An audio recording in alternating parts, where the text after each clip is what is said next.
Assalamualaikum warahmatullahi wabarakatuh. Waalaikumsalam warahmatullahi wabarakatuh. Selamat malam, salam sejahtera untuk kita semua. Baiklah, pada malam ini kita bertemu kembali di mata kuliah fisika.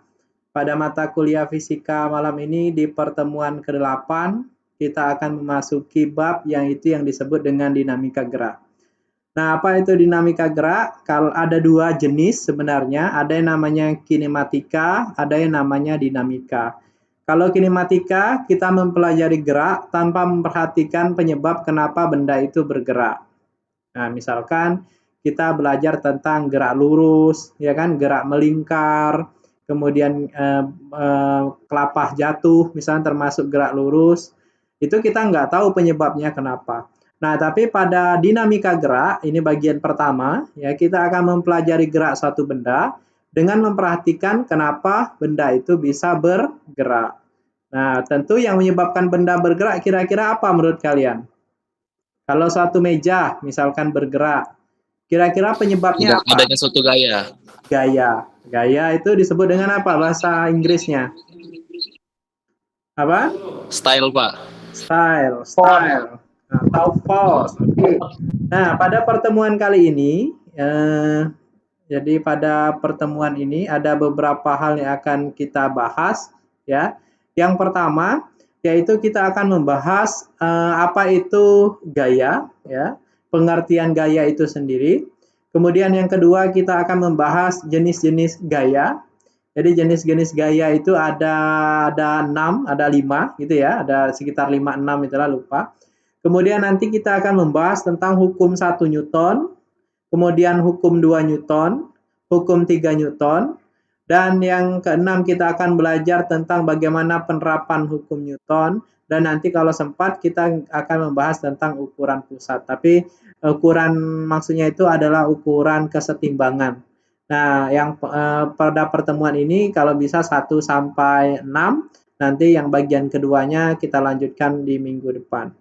Kita awali dulu, tadi kita sudah belajar menjelaskan bahwa yang disebut dengan dinamika gerak, yaitu kita mempelajari gerak suatu benda tanpa memperhatikan kenapa benda itu bisa dinamika gerak berarti mempelajari gerak benda dengan memperhatikan kenapa benda itu bisa bergerak. Saya ilustrasikan dulu percakapan antara SpongeBob dengan siapa ini temannya SpongeBob ini lupa saya. Siapa temannya SpongeBob? Patrick. Patrick ini hewan apa? Cumi-cumi atau apa ini? Lupa aku. Bintang laut. Oh, bintang laut. Bintang laut, Pak. Udang. Ya, kalau SpongeBob ini kan spon sebenarnya kan. Spon itu sebenarnya nggak di laut ya kan. Saya juga bingung film ini, kadang aneh juga. Oke. Nah, misalkan seperti ini, si SpongeBob-nya bilang seperti ini. Si Patrick-nya, SpongeBob katanya. Apa tadi SpongeBob tadi? SpongeBob katanya, gayamu tadi sangat bagus sekali. Nah, kemudian dijawab oleh si SpongeBob, ah tidak juga, biasa saja kok katanya. Kemudian dijawab lagi oleh si Patrick, tapi benar, gayamu tadi seperti seorang yang profesional. Lalu dijawab lagi oleh si SpongeBob, oh itu mungkin karena aku giat berlatih.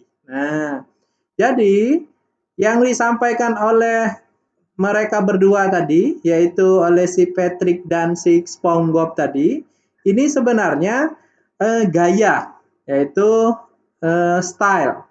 Nah, stylenya ini adalah bagaimana cara penampilan dari si SpongeBob yang dipuji oleh si Patrick. Nah, gaya style ini berbeda dengan gaya yang menyebabkan benda bergerak tadi. Kalau yang dimaksud oleh si Patrick itu adalah gaya fashion atau cara berpenampilan dari SpongeBob. Style bahasa Inggrisnya. Tapi yang menyebabkan benda bergerak yang dikatakan oleh temanmu tadi, ada yang style, ada yang force. Sebenarnya bukan stylenya, tapi adalah force. Sama-sama pengertiannya gaya, style artinya gaya, force artinya gaya, tetapi force dalam bahasa Inggris yaitu artinya tarikan atau dorongan. Jadi beda ya. Jadi yang menyebabkan benda bergerak itu bukan style, tapi adalah force. Style itu adalah gaya juga, tapi merupakan lebih ke fashion, cara berpenampilan, cara bergaya. Tapi force itu adalah gaya yang termasuk dalam suatu tarikan atau dorongan. Nah, contohnya seperti ini. Ketika misalkan ini yang bermain bola, bolanya nggak kelihatan. Ketika ada anak-anak atau kalian bermain bola, kalian kan menendang bola, gitu kan? Ketika menendang bola, kalian memberikan tarikan atau dorongan terhadap bolanya. Apa? Dorongan. Dorongan. Dorongan. Dorongan berarti itu termasuk kalian memberikan gaya kepada bola. Jenisnya apa? Jenisnya adalah suatu dorongan. Ketika bermain sepeda, bermain sepeda, kalian kan mengayuh atau ketika ada dua anak kecil dia mendorong. Ketika dia mendorong memberikan tarikan atau dorongan? Ya, memberikan dorongan. Contoh lagi, ketika bermain tarik tambang. Nah, ini ada kita bermain tarik tambang. Ketika tarik tambang kita menarik atau mendorong? Kira-kira? Supaya mau menang. Berarti menarik. Nah, Narik. ketika kita narik, gitu kan, berarti kita memberikan gaya terhadap tali.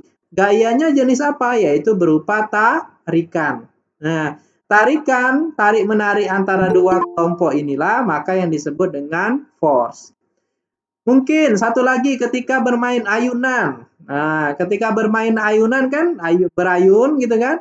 Kalau misalkan ada orang tuanya memberikan suatu dorongan, kemudian ditarik lagi, didorong lagi, jadi juga memberikan suatu gaya, force, yaitu suatu tarikan atau dorongan. Nah, inilah ilustrasi-ilustrasi gaya yang ada dalam kehidupan kita sehari-hari. Jadi gaya itu merupakan suatu tarikan atau suatu dorongan yang diberikan pada suatu benda. Nah, tarikan atau dorongan suatu gaya itu penyebabnya macam-macam. Makanya gaya nanti ada jenis-jenisnya. Nah, secara umum gaya yang pertama adalah gaya berat. Apa itu gaya berat? Gaya berat ini adalah gaya yang dialami sebuah benda karena adanya pengaruhnya. Kenapa? Karena adanya percepatan gravitasi bumi. Contoh, pohon kelapa bisa jatuh ke tanah. Kenapa pohon kelapanya bisa jatuh? Karena adanya gaya yang menariknya ke pusat bumi sehingga dia bisa jatuh. Sehingga ketika kelapanya sudah masak atau buah mangganya sudah masak, dia bisa jatuh. Nah, gaya ini disebut dengan gaya berat. Yang penyebabnya adalah percepatan gravitasi. Berapa besarnya gaya berat? Besarnya gaya berat, kalau gaya berat tadi misalkan adalah W, maka besarnya adalah massa benda tadi, berarti massanya kelapa dikali dengan percepatan gravitasi. Contoh yang paling sederhana adalah kita. Kenapa kita bisa berjalan di bumi, kita bisa melangkah, kita bisa stay di tanah? Itu karena adanya gaya gravitasi yang diberikan kepada tubuh kita.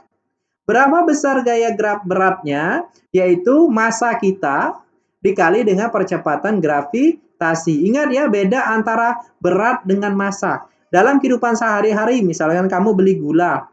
Pak, beli gula beratnya berapa? 1 kilo. Nah, sebenarnya yang kalian sebut 1 kilo itu bukan berat, tapi adalah massa. Ketika ditanya berat, maka berat itu harus dikali dengan percepatan gravitasi. Jadi kalau kamu misalkan memiliki massa 100 kilo, kemudian percepatan gravitasinya misalkan di bumi ini adalah 9,8, maka beratnya adalah 980 Newton. Kalau massa M ini adalah satuannya kilogram, sedangkan berat satuannya adalah apa? Newton. Nah, bagaimana penulisannya? Misalkan ini ada kotak, misalkan ini adalah tanah gitu ya, atau meja gitu ya. Kemudian ada balok di atasnya. Maka cara penulisan gaya beratnya adalah dimulai dari titik tengah. Nah, dari titik tengah ini sampai ke pusat bumi. Nah, gini anggaplah ke bawah gini. Nah, jadi pusat masanya ini di tengah, kemudian ditarik ke bawah. Kemudian ditulis W. Nah, kira-kira saja pusat masanya di mana? Kira-kira kalau kita manusia nih lagi berdiri, pusat masanya kita di mana? Ya, tergantung badanmu yang paling besar di mana. Umumnya di pusat kita. Di pusat ditarik ke bawah, maka itu adalah pusat massa yang menandakan dia adalah arah gaya berat. Kemudian kalau bendanya miring bagaimana? Bendanya miring misalkan ini ada bidang miring, ya kan?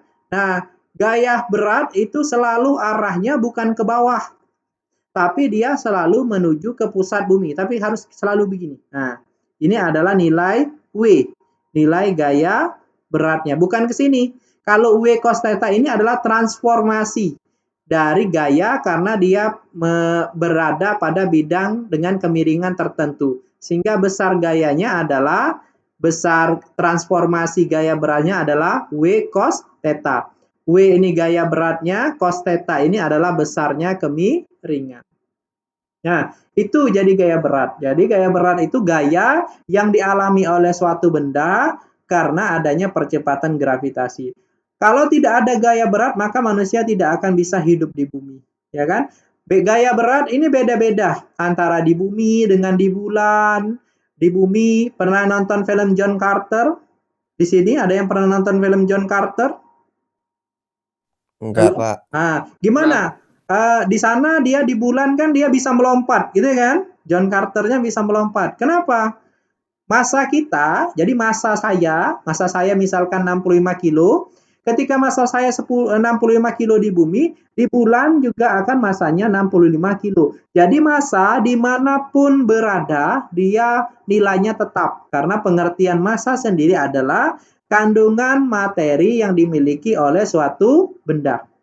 Tetapi berat bisa berbeda-beda. Kenapa? Ada yang tahu kenapa berat itu beda-beda? Contoh, John Carter kemarin dia di bumi dengan di bulan atau di planet Mars ya. Sorry, di planet Mars itu berbeda gaya beratnya. Kenapa lah kira-kira menurut kalian? Penyebabnya kenapa? Karena gerakan gravitasi, Pak. Gimana? Banyak Gravitasinya perbedaan kenapa? gravitasi. Gravitasinya beda, Pak. Ya, betul. Jadi percepatan gravitasi di Mars dengan di bumi berbeda. Di Mars misalnya percepatan gravitasinya hanya 5. Masanya misalkan 100 tadi, maka gaya beratnya adalah 500 Newton. Sedangkan di bumi misalkan 10 percepatan gravitasinya, masanya sama-sama 100, maka 1000 nilai beratnya, sehingga berbeda. Jadi gaya berat itu bergantung kepada lokasi. Di bumi saja gaya beratnya beda-beda. Karena nilai percepatan gravitasi di bumi, di kutub utara, di kutub selatan, di khatulistiwa, itu berbeda-beda nilainya.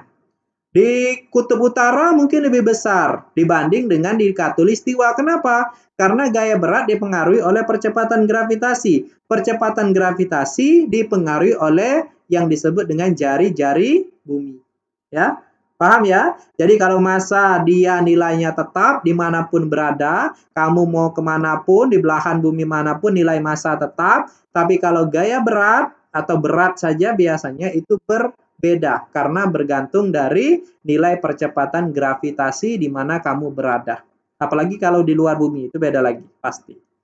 Kemudian yang kedua adalah gaya normal. Apa itu gaya normal?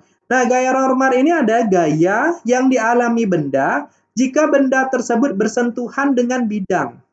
Arah gayanya selalu tegak lurus dengan bidang. Yang paling simpel adalah kita bisa berdiri di atas lantai, kita bisa berdiri di atas tanah.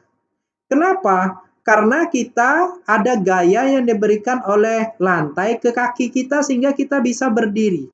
Coba Anda misalkan berdiri di atas air atau Anda berdiri di atas suatu benda yang empuk sekali. Tidak bisa Anda berdiri. Kenapa? Karena lantai tersebut tidak bisa memberikan gaya ke kaki Anda. Nah, jadi gaya normal itu berguna untuk menjaga kestabilan suatu benda. Misalkan gini, ada lantai tadi, gitu ya. Kemudian ada benda di sini. Nah, gaya normalnya mana? Gaya normalnya ada diberikan dari lantai ke atas, tegak lurus terhadap benda. Jadi kalau bendanya di sini, sini. Kalau bendanya miring, maka gayanya juga adalah dari bidang tadi ke tegak lurus terhadap bidang. Jadi begini, tidak dia tegak seperti ini, tidak, tegak lurus. Berarti ini misalkan tegaknya, ya, ini lurus. Nah, tadi dia membentuk sudut 90 derajat terhadap bidang. Berapa besar gaya normal? Besar gaya normal biasanya kalau dia pada bidang yang datar, ini adalah sama dengan gaya berat.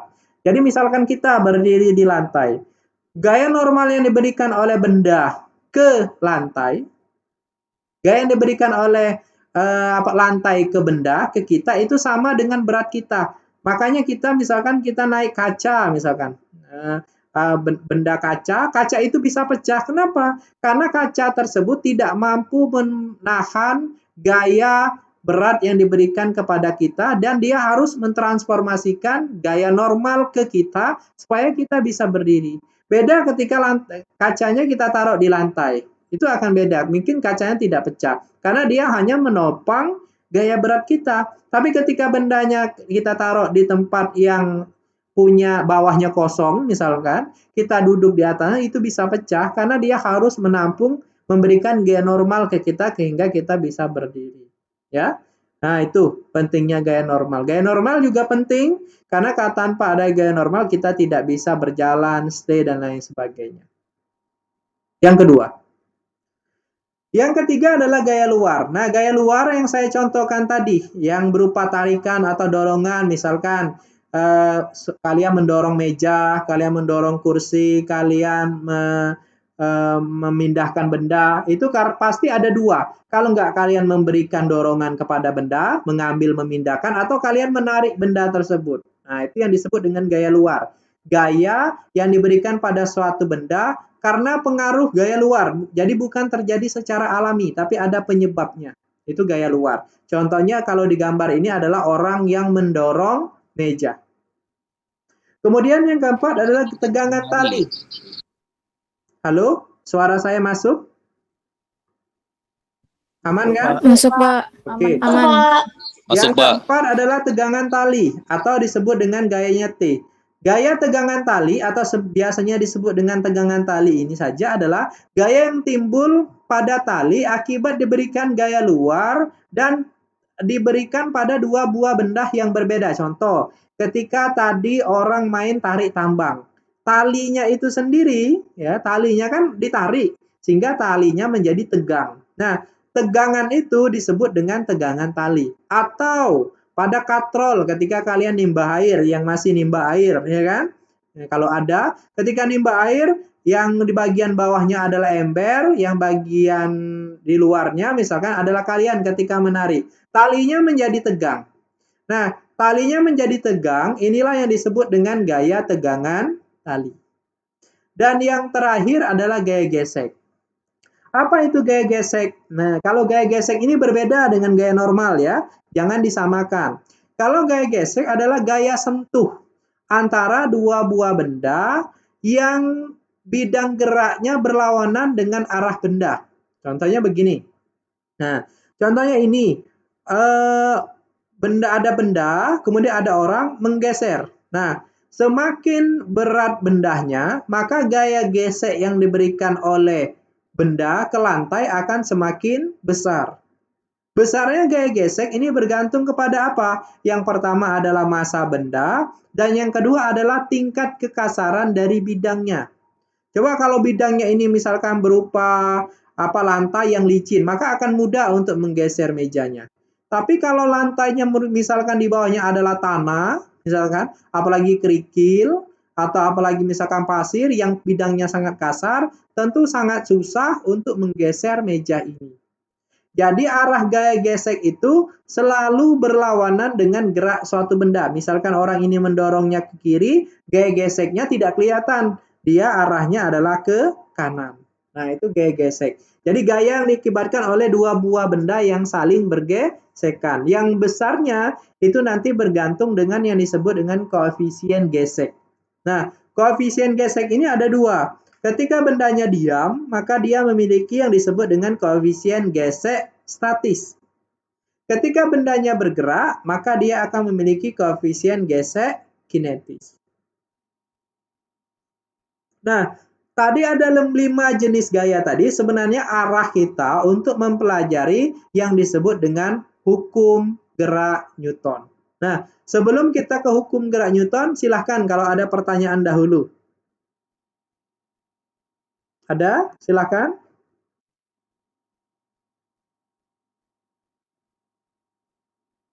Kalau ada pertanyaan, silahkan.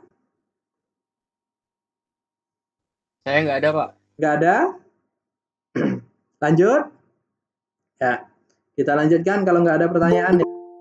Nah, ini ada yang masuk. Oke, lihat semua banyak ternyata. Ya, oke, kita lanjutkan kalau gitu. Oh, ada? Nggak ada.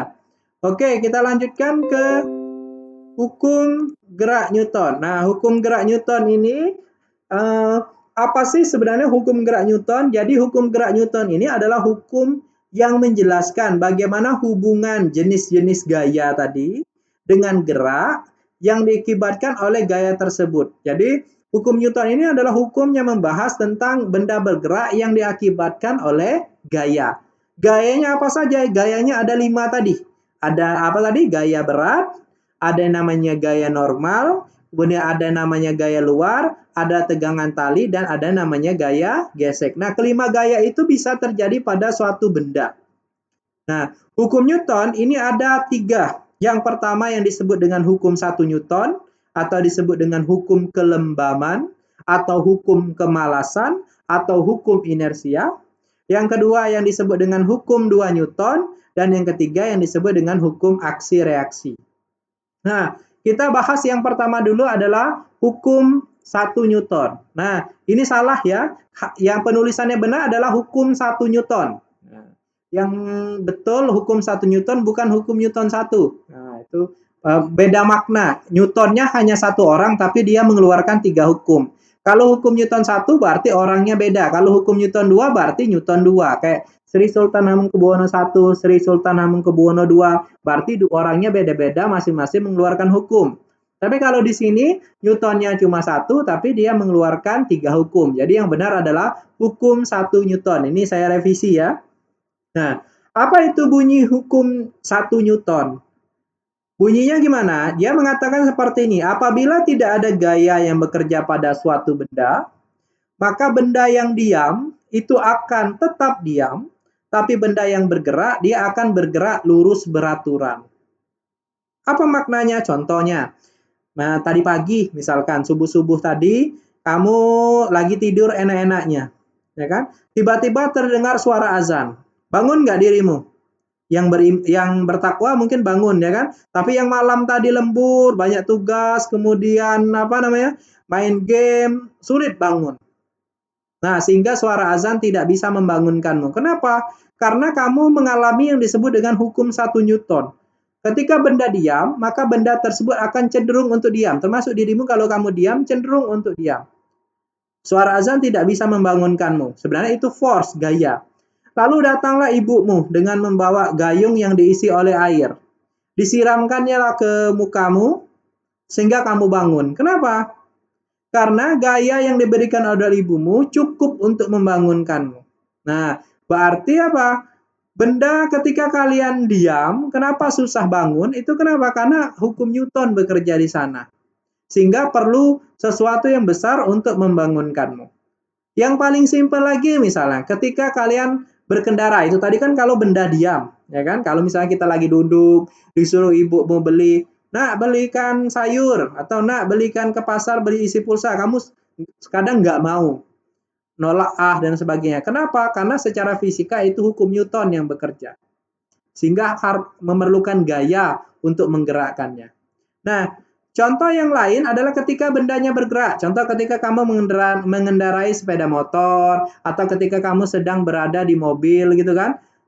Mobil lagi enak-enaknya duduk, lagi membaca, tiba-tiba ada sapi lewat, misalkan di gambar ini. Ada sapi lewat, si supirnya tiba-tiba mengerem, sehingga badanmu seperti terdorong kemana? Ke depan atau ke belakang? Kalau seperti ini. Halo? Terdorong ke depan atau ke belakang? Ke depan, Pak. Ke depan.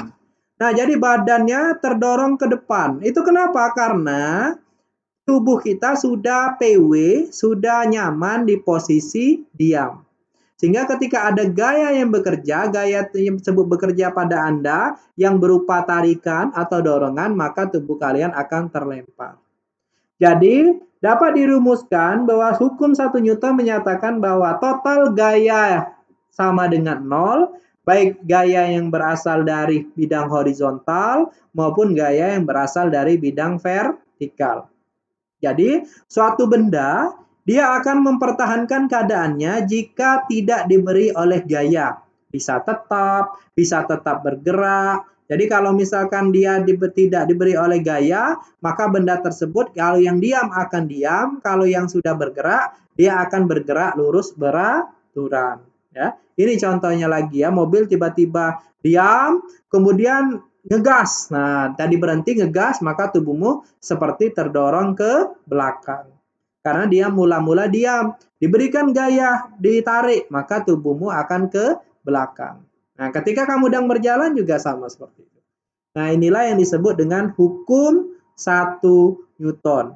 Jadi, suatu benda akan tetap diam jika tidak ada gaya yang bekerja padanya, atau kalau benda itu bergerak, maka benda itu akan bergerak dengan kecepatan tetap. Kalau tidak ada gaya luar yang bekerja pada suatu benda.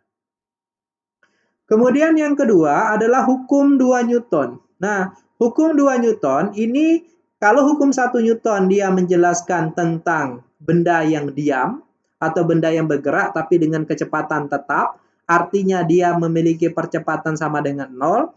Tapi kalau hukum 2 Newton dia menjelaskan bahwa percepatan yang dialami oleh suatu benda itu sebanding dengan besarnya gaya yang diberikan dan berbanding terbalik dengan massa benda. Contoh, ketika kalian mendorong sebuah benda. Ketika kalian mendorong sebuah benda, semakin besar bendanya, bandingkan misalnya kalian mendorong lemari dengan mendorong kursi.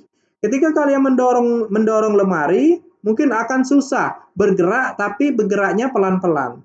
Tapi ketika kalian mendorong kursi, mudah. Maka kursinya akan bergerak dengan cepat. Kenapa? Karena menurut hukum Newton, percepatan yang dialami suatu benda itu berbanding dengan gaya yang diberikan. Semakin besar gaya yang kalian berikan kepada meja atau kepada kursi, maka akan semakin mudah bergerak.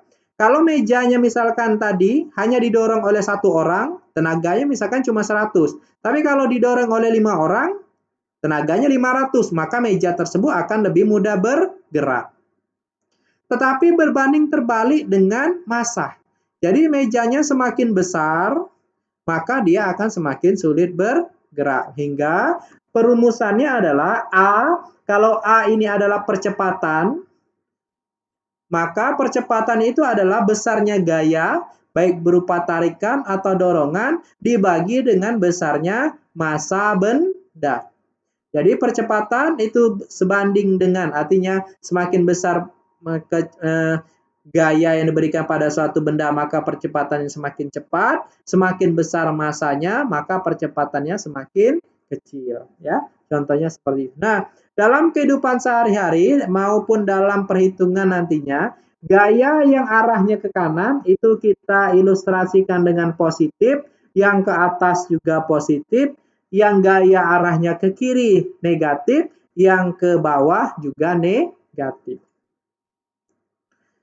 Kemudian yang ketiga adalah hukum Newton terkait dengan hukum aksi reaksi. Nah, coba kalau kamu sekarang berada di mana, coba pukul meja atau kursi ataupun apa ada yang di sekitarmu. Apa yang kamu rasakan? Coba lakukan dulu. Pukul meja, kursi, atau apapun. Kalau ada temanmu, pukul temanmu, nggak apa-apa. Tapi jangan kuat-kuat. Apa yang terjadi dengan tanganmu? Biasa saja, sakit, atau seperti apa? Coba ceritakan.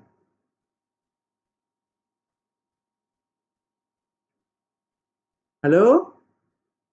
Apa yang terjadi? Apa yang Anda rasakan?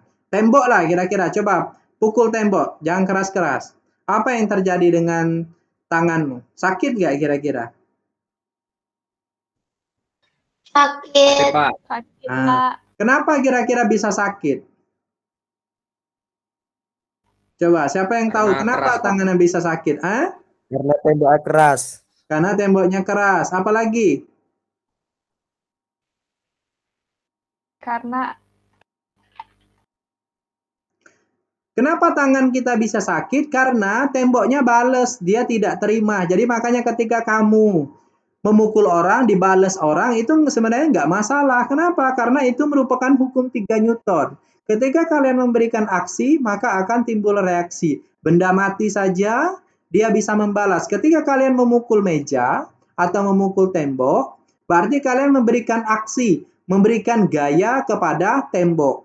Nah, tembok tersebut akan membalas yang arah gayanya berlawanan dengan gaya yang kamu berikan. Kalau kamu mukul temboknya ke depan, maka dia akan membalikkan gayanya ke tanganmu. Semakin keras kamu memukul tembok, maka tanganmu juga akan semakin sakit. Karena besar gaya yang kamu pukul itu akan sama dengan besar gaya yang kamu terima. Nah, memang ini nanti bergantung kepada tingkat kekerasan dari benda yang kamu pukul. Misalnya kamu mukul bantal, kan nggak sakit, gitu kan? Tapi kalau kamu mukul benda yang memiliki tingkat kekerasannya tinggi, maka akan semakin besar. Nah, seperti itulah ilustrasi dari hukum 3 Newton. Jadi jika suatu benda dia memberikan gaya kepada benda yang lain, contohnya kita, benda satu tadi tangan, memukul benda kedua, misalkan tembok, maka benda lain itu, maka tembok itu akan memberikan gaya yang sama, ya. Maka tembok itu akan memberikan gaya yang sama kepada benda awal, kepada tangan kita yang arahnya berlawanan. Sehingga pada hukum aksi reaksi ini berlaku pada semuanya. Jadi ketika orang ingin mengetahui berapa besarnya misalkan untuk membuka suatu bidang atau ingin membuka suatu benda atau ingin memecahkan suatu benda, maka dia akan mengukur kira-kira berapa besar gaya aksi yang akan diberikan, sehingga berapa besar nanti bisa dihitung gaya reaksi yang diberikannya. Contoh ketika kita memanah juga seperti itu. Semakin besar gaya aksi yang kita berikan, maka reaksinya juga akan semakin besar. Nah, itu adalah ilustrasi dari hukum 3 Newton. Sampai sini ada yang ditanyakan? Silakan mengenai hukum 1, 2, dan 3 Newton. Silakan kalau ada.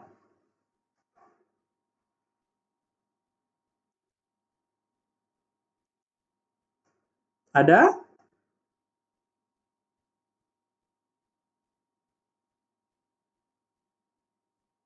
Tidak ada? Oke. Kalau tidak ada, saya lanjutkan sedikit mengenai penerapannya pada kinematika gerak lurus.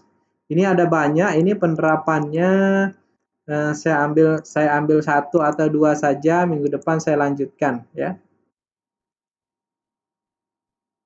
Oke, saya share screen lagi.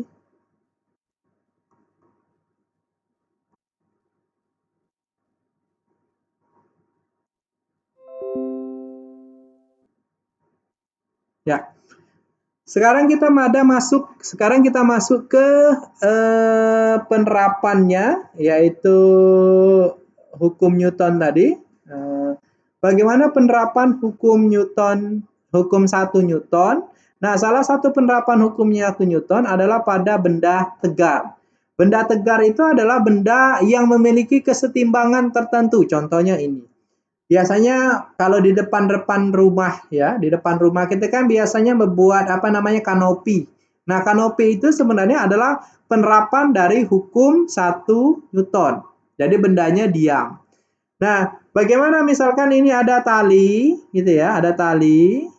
Kemudian dipasang seperti ini tali, misalnya ini ada bidang gitu ya, kanopi, misalnya seperti ini bau-baunya. Kemudian di sini ada beban. Nah, dipasang beban. Jadi ada tali, kemudian ada tali atau apa, kemudian dipasang beban dengan massa M, dengan massa tertentu. Maka berapa besarnya misalkan tegangan yang diberikan oleh kawat T1 dan besar kawat T2, atau berapa besar tegangan tali yang diberikan oleh T1 dan besar T2. Jika sudut yang dibentuknya yang ini adalah alfa, kemudian yang sebelah kanan adalah beta. Kalau di sini contohnya misalkan, kalau yang T1 ini membentuk sudut 30 derajat, yang T2 ini membentuk sudut 53 derajat. maka di sini akan berlaku hukum sinus kosinus. Maka di sini membentuk berapa sudut? Misalkan 90 derajat. Ini pasti membentuk sudut 90 derajat. Maka caranya adalah T1 per sin alfa, berarti ini tadi T1 per sin 37, sama dengan T2 per sin beta, berarti di sini T2 per sin 53, sama dengan W. W ini tadi gaya berat, berarti kalau masanya 10 kilo, berarti 10 dibagi sin 90. Sin 90 berapa? Nilainya adalah 1. Maka dari perhitungan itu kita bisa menentukan T1 dan T2. Yaitu contohnya. Yang pertama. Saya nggak akan bahas soalnya seperti apa karena itu SMA. Saya akan menceritakan saja bagaimana penerapannya. Yang kedua adalah, kalau yang tadi ini adalah penerapan hukum 1 Newton ya pada benda yang diam, contohnya kanopi yang ada di rumah kita. Kemudian yang kedua, ini adalah penerapan hukum Newton pada benda yang licin, contohnya di lantai kemudian dilumuri oleh sabun atau benda yang licin, kemudian ada benda yang bergerak. Jadi belum ada gaya geseknya. Maka di sini berapa besar percepatan yang dialami oleh sistem, yaitu gaya tarikan atau gaya dorongan yang diberikan F dibagi dengan massa benda. Jadi gampang.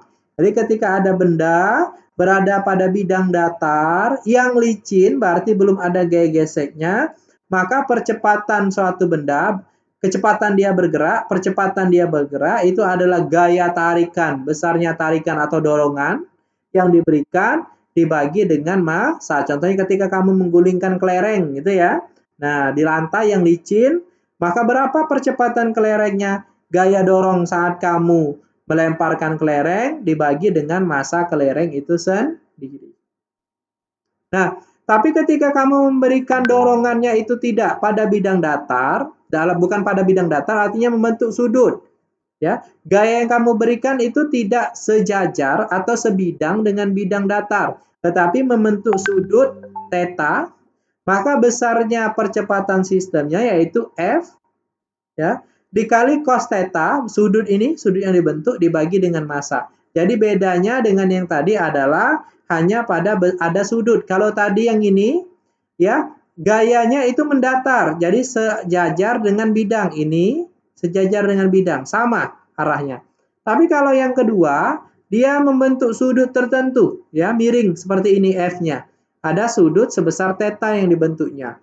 Maka besar percepatannya yaitu besarnya gaya dikali dengan cos theta dibagi dengan massa benda. Nah, itu merupakan dua ilustrasi dari hukum 1 dan hukum 2 Newton. Sampai sini, silakan kalau ada yang ditanyakan. Materinya cukup sampai di situ. Yang selanjutnya kita lanjutkan minggu depan. Silakan kalau ada bertanya dari apa yang saya sampaikan tadi. Silakan.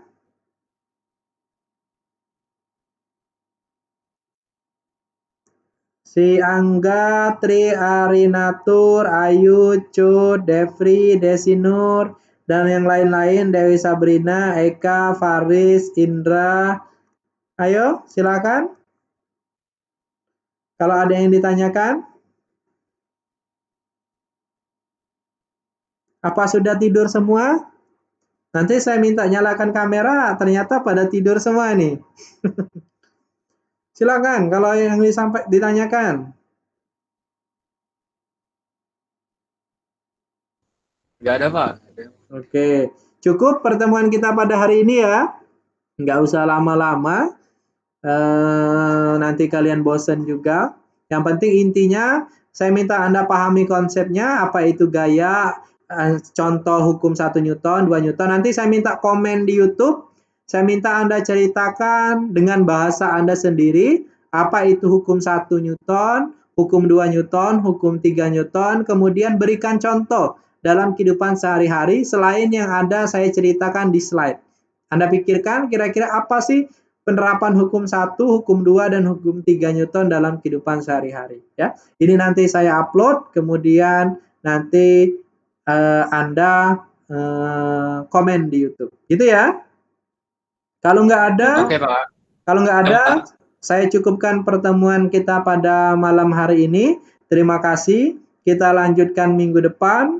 Minggu depan apakah online lagi atau asinkron, atau saya buatkan video, nanti lihatlah. Kebetulan minggu ini saya sempat, nanti kalau enggak minggu depan saya buatkan video kemudian saya YouTube-kan atau seperti ini juga ya.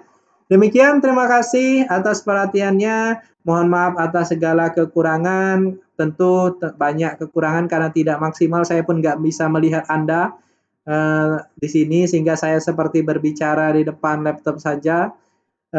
Saya akhiri, wabillahi taufiq wal hidayah. Wassalamualaikum warahmatullahi wabarakatuh. Waalaikumsalam warahmatullahi wabarakatuh. Selamat malam. Waalaikumsalam warahmatullahi wabarakatuh. Terima kasih, Pak. Selamat, Terima kasih, Pak. ya, Terima kasih, Pak. ya. Selamat istirahat.